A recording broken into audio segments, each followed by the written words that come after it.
નમસ્કાર દર્શક મિત્રો, આપ જોઈ રહ્યા છો અરવલ્લી ન્યૂઝ।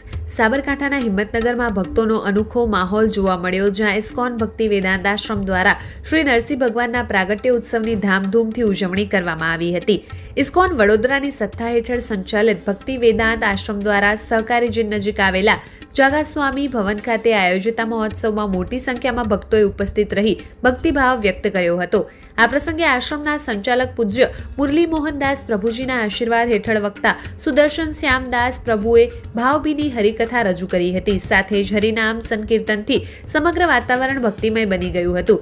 કાર્યક્રમ દરમિયાન ભક્તો માટે 56 ભોગ સહિત વિશાળ મહાપ્રસાદની વ્યવસ્થા કરવામાં આવી હતી, જેમાં ઉપસ્થિત મહેમાનો અને ભક્તોએ પ્રસાદ ગ્રહણ કર્યો હતો। ઉત્સવની વિશેષતા તરીકે ભગવાન નરસિંહજીનો ભવ્ય અભિષેક પણ યોજાયો હતો, જેમાં નગરપાલિકાના કોર્પોરેટર નીતિનભાઈ પરમાર તથા ભાજપ યુવા મોરચા મહામંત્રી આશીષભાઈ પ્રજાપતિએ હાજર રહીને ધર્મલાભ મેળવ્યો હતો। આ સમગ્ર કાર્યક્રમનું આયોજન ભક્તિ વેદાંત આશ્રમના ભક્તો દ્વારા સુંદર અને સુવ્યવસ્થિત રીતે કરવામાં આવ્યું હતું, જે ભક્તિ અને સંસ્કૃતિનો અનોખો સમન્વય સાબિત થયો હતો। આ રીતે હિંમતનગરમાં ઉજવાયેલો શ્રી નરસિંહ પ્રાગટ્ય ઉત્સવ ભક્તિ, શ્રદ્ધા અને સાંસ્કૃતિક એકતાનું જીવંત ઉદાહરણ બની રહ્યો છે। વૈભવ રાઠોડ, અરવલ્લી ન્યૂઝ, મોડાસા।